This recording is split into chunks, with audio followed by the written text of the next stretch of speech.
First ever factory outlet Mukunda జ్యువెలరీలో నక్షి మేళా డిసెంబర్ 13 నుంచి 21 వరకు అన్ని స్టోర్స్ లో. కుమార్ గారు, ఇప్పుడు మీరు బీజేపీలో కూడా గతంలో పనిచేశారు. మీరు మోడీ గారు మన తెలంగాణ బీజేపీ ముఖ్య నాయకులతో ఒక మీటింగ్ అయింది.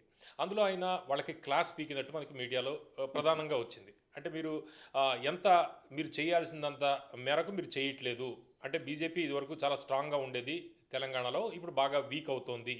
లేటెస్ట్గా మనం చూస్తే లోకల్ బాడీ ఎలక్షన్స్లో కూడా బీజేపీ అనుకున్న స్థాయి మేరకు రిజల్ట్ కూడా రాలేదు. మీరు గతంలో బండి సంజయ్ ఉన్నప్పుడు మీరు అన్నట్టు అసలు తెలంగాణలో బీఆర్ఎస్ని దించగలిగేది బీజేపీ, ఇది ఒక ఎఫెక్టివ్ ఆల్టర్నేటివ్ అనేటువంటి ఒక టాక్ వచ్చింది. అవును, దాదాపు 30-40 సీట్లు గెలుస్తారనే అంచనా ఉండేది మా అందరికి, మేము ఉన్నప్పుడు. అందులో ఎప్పుడైతే బండి సంజయ్ని తీసారో కొలాప్స్ అయింది, అది చాలా దారుణంగా కొలాప్స్ అయింది.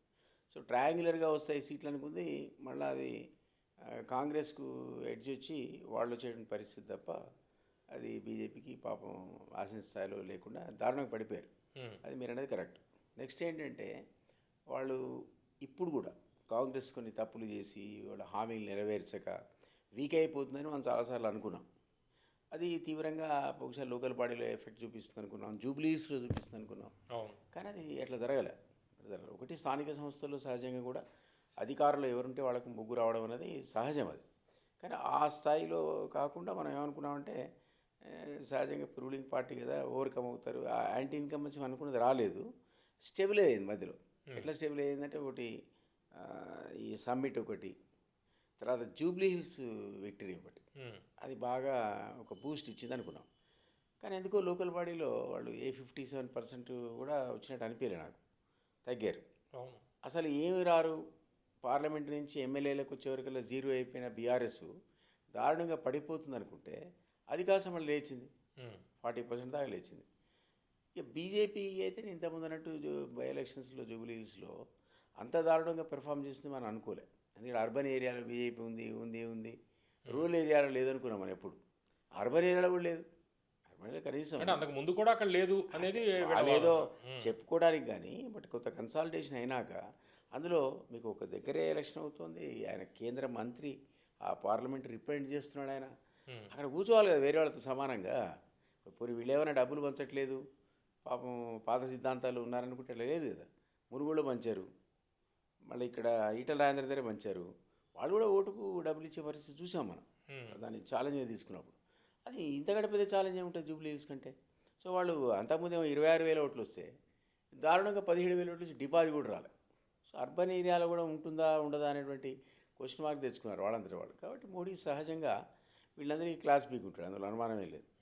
ఎందుకంటే కాంగ్రెస్ రేపైనా సరే, ఇప్పుడు ఒకటి లోకల్ బాడీలో వచ్చిన రిజల్ట్ మీకు ఎమ్మెల్యే ఎలక్షన్స్లో, ఎంపీ ఎలక్షన్స్లో రాదు. దాని ప్యాటర్న్ వేరు, దీని ప్యాటర్న్ వేరు. అంటే ఇప్పుడు బండి సంజయ్, ఈటల రాజేంద్ర మధ్యలో ఉన్న గ్యాప్, ఒకరు అదే ప్రధానమైన ఇష్యూ, దాని మీదే క్లాస్ ఎక్కువగా పీక్ ఉండొచ్చు అనేది, అది కూడా గొడవ. వాళ్ళకు ఉన్నదే అంతంత మాత్రం. అంటే కిషన్ రెడ్డి గ్రూప్ వేరు, బండి సంజయ్ గ్రూప్ వేరు, ఈటల రాజేంద్ర గ్రూప్ వేరు, ఇంకేమో దత్తాత్రేయ గ్రూప్ ఉండేది. అంటే ఈటల రాజేంద్ర ఒక గ్రూప్ ఉందా ఇప్పుడు?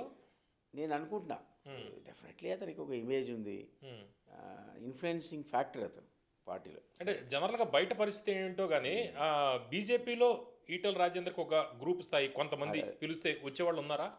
మీరు అనేది కరెక్టు, మాస్ బేస్ ఉంది అతనికి, మాస్ బేస్ అన్నమాట వాస్తవమే. లీడర్షిప్ వచ్చేవరకల్లా అంత లేదు, ఎంత మాస్ బేస్ ఉందో అంత లీడర్షిప్లో అతనికి లేదు, అందులో అనుమానం లేదు. ఎందుకంటే పార్టీలో అంత ఉండుంటే బీజేపీ ప్రెసిడెంట్ గానే అతను అయ్యేవాడు కదా. ఏ కారణం చేతనో వాళ్ళు మళ్ళా అది అక్కడ ధైర్యం చేయలేకపోయారు దానికి ఇవ్వడానికి.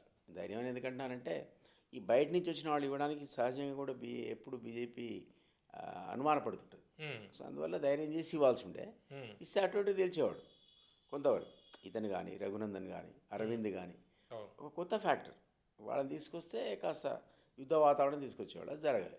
అంటే స్ట్రాటజిక్ మూవ్ అయ్యింది బీజేపీది. ఎట్లా ఉంటుంది ఇప్పుడు నిర్ణయం మీరే తప్పు నిర్ణయం తీసుకొని, అంటే నేను రామచంద్ర నాకు మిత్రుడు, ఆయన అనట్లే కానీ లాయల్ అండి, పార్టీకి లాయలు, మొదటి నుంచి ఎన్నడూ పార్టీలు మారినవాడు కాదు, నిజాయితీపరుడు, అది వేరే అంశాలు. పార్టీకి సంబంధించిన విషయం వచ్చినప్పుడు మీరే తప్పు చేస్తారు, లీడర్షిప్ చాయిస్ మీ తప్ప, మీరు డబ్బులే పంచకపోతుంది జూబ్లీ హిల్స్లో, అది డూ ఆర్ డై సిచ్యువేషను. అక్కడ మీకు 40,000-50,000 ఓట్లు వస్తే దాని ఇమేజే వేరు ఉండేది. సో ఇవన్నీ చేయకుండా మీరు ఎంపీలను కూర్చోబెట్టి క్లాస్ తీసుకుంటే ఏమవుతుంది? ఆ గ్రూపిజం లేకుండా మీరు ఒక దిద్దుబాటు చర్యలు చేపట్టాలి కదా, ఎఫెక్టివ్గా చేయాలి అవి కూడా. సో ఇప్పటికైనా నేను అనేదంటే వాళ్ళకు ఒక అవకాశం ఆల్టర్నేట్ కింద మనం చూడాలంటే కాంగ్రెస్ అయిపోయింది అనుకుందాం రేపు పొద్దున. మరి ఎవరు అంటే బీఆర్ఎస్ కనపడకూడదు కదా, బీజేపీ కనపడాలి ఎట్లా కనపడుతుంది? సో ఈ దిద్దుబాటు చర్యలు అనేది వాళ్ళు ఇప్పటికైనా మొదలు పెడితే కాస్త కూర్చో ఇప్పుడు జెడ్పీటీసీ ఎంపీటీసీ అయితే బీఫారాలతో వస్తుంది ఎలక్షన్, పార్టీ పరంగా ఉన్నాడా లేడా అనేది కూడా క్లియర్ తెలుస్తుంది. అక్కడ వీళ్ళు ఆ సర్వశక్తులు కొట్టి అవసరమైతే డబ్బులు కూడా పెట్టి, ఆ మాట నేను అనకూడదు కానీ ఎన్నోసార్లు కామన్ అయిపోయింది ఆ విషయం. కామన్ అయిపోయింది. Nobody is discussing about corruption. అడుగుతున్నారు ఇంకా ఓటర్లు అడుగుతున్నారు డబ్బులు ఎందుకు ఇవ్వరు? మామూలుగా మీరు ఓటర్లు బాయ్కాటే చేస్తుంటారు, డబ్బులు ఏమవుతాడు బాయ్కాటే అంటాడు, ఓటు కూడా రావట్లేదు. లాస్ట్ టైం మనం అనుకున్నాం మునుగోడులో ఒక పార్టీ 4,000 ఇస్తే ఒక పార్టీ 3,000 ఇస్తే వాడు 18,000 ఇచ్చాడు అనుకున్నాం. హుజురాబాద్లో కూడా అయింది. హుజురాబాద్లో కూడా అంతే జరిగింది. కాస్త తక్కువ ఇచ్చినా ఇట్లా అయితే ఆయన మీద సింపతితో కాస్త కవర్ చేసుకోలేడు. సో అక్కడ కూడా బీజేపీ పంచలేదు లేదు కదా. కాబట్టి ఇప్పుడు లోకల్ బాడీలో ఫస్ట్ 2 phases నేను వినేది కొన్ని ప్రాంతాల్లో ఓటు 10,000 ఇచ్చారట. 10,000 ఏంటి అసలు? ఇట్లా అయిపోయింది ఎంత ఇక తోలుమోళ్ళను హర్రాజులాగా అయిపోయింది ఆక్షన్స్. సో అట్లా ఉన్న పరిస్థితిలో బీజేపీ నేను డబ్బులు ఖర్చు పెట్టను, వస్తే లేకుండా లేదని మీరు ఎన్ని క్లాసులు తీసుకున్నా ఏం జరగదు ఇక్కడ. ఇక్కడ సౌత్ యొక్క ఎలక్షన్ ప్యాటర్న్ ఆల్ టుగెదర్ మారిపోయింది. నార్త్లో బీజేపీ చేస్తున్నట్టు ఇక్కడ కుదరదు. నార్త్లో రాజకీయాలు వేరు, అక్కడ ఖర్చు వేరు, వ్యవహారం వేరు, ఆ కులక సమీకరణాలు వేరు, ఆ డైనమిక్సే వేరు అసలు. ఇక్కడ సౌత్లో మీకు కర్ణాటక, ఆంధ్రప్రదేశ్, తెలంగాణ, టు ఎక్స్టెంట్ తమిళనాడు, కేరళ తప్ప అసలు డబ్బులు లేకుండా ఎలక్షన్స్ ఎవడైనా గెలుస్తాడో చెప్పండి. ఆ రాజకీయాలు తెలుసుకుంటే మీరు క్లాస్ పీకకున్నా కూడా వాళ్ళు గెలుచుకొస్తారు, క్లాసులు అవసరం లేదు. అంటే స్ట్రాటజిక్ మూనా ఇది, అంటే తగ్గడం, బీజేపీ తగ్గడం. ఎందుకంటే ట్రయాంగిల్ ఫైట్ ఉండడం వల్ల కాంగ్రెస్కి లాభం చేకూరుతుంది అనేది, అంటే యాంటీ ఇన్కంబెన్సీ ఓటు 2 పార్టీలకి బీఆర్ఎస్కి బీజేపీకి చీలిపోవడం ద్వారా కాంగ్రెస్కి లాభం చేకూరుతుంది. అట్లా ఏదైనా స్ట్రాటజిక్ మూవ్ అయి ఉండొచ్చా? కాంగ్రెస్ని ఎక్కడ రాణిస్తున్నారండి వాళ్ళు? బీజేపీకి ఏం సింపతి ఉండదు కాంగ్రెస్ అంటే. వాళ్ళు మిగిలిందే మన తెలంగాణలో, కర్ణాటకలో, హిమాచల్లో. మొన్న గెలవాల్సిన హర్యానా గెలవలేదు, ఎక్కువ సీట్లు రావాల్సిన బీహార్లో రాలేదు. వాళ్ళు విసుకుపోతున్నారు అసలు. ఈయన కూడా థర్డ్ టైం వచ్చేంత బ్రహ్మాండమైన మెజార్టీతో 400 అప్కే బార్ 400 బార్ అనేది రాలే కదా. అది కూడా ప్రజలు కంటైన్ చేశారు. వాళ్ళు కంటైన్ చేసి ఎక్కడ పెట్టారు? బుటాబడిగా పెట్టారు. ఇప్పుడు ఈరోజు ఆయన టీడీపీ మీద, జనసేన మీద, ఆ బీహార్ ఆయన మీద, నితీష్ మీద డిపెండెంట్ గవర్నమెంట్ కదా అయినది. సో బీజేపీ కూడా అంత అబ్జల్యూట్ మెజార్టీ ఇవ్వలేదు ప్రజలు. కానీ వీళ్ళు లేవాల్సిన పద్ధతిలో ఎంటైర్ కంట్రీలో కూడా లేవట్లా. పోనీ ఏమన్నా కాస్త కూస్త రేపు అవకాశాలు ఉన్నాయంటే ఒక పక్క దీదీ మాట్లాడేది మనం విన్నాం, అఖిలేష్ యాదవ్ మాట్లాడేది విన్నాం, రకరకాల లుకలు అందులో. So even Shashi Tharoor party నేత ఉండి ఎన్ని కాంట్రవర్షియల్ కామెంట్ చేస్తున్నాడు. సో వాళ్ళతో ఒక కొహెసివ్ గ్రూప్ లాగా అన్ఫార్చునేట్లీ లేదు. ఏ కారణం చేతనో రాహుల్ గాంధీ ఈ పార్టీని ఏ పద్ధతిలో లీడ్ చేయాలో ఆ పద్ధతిలో లీడ్ చేయట్లేదు.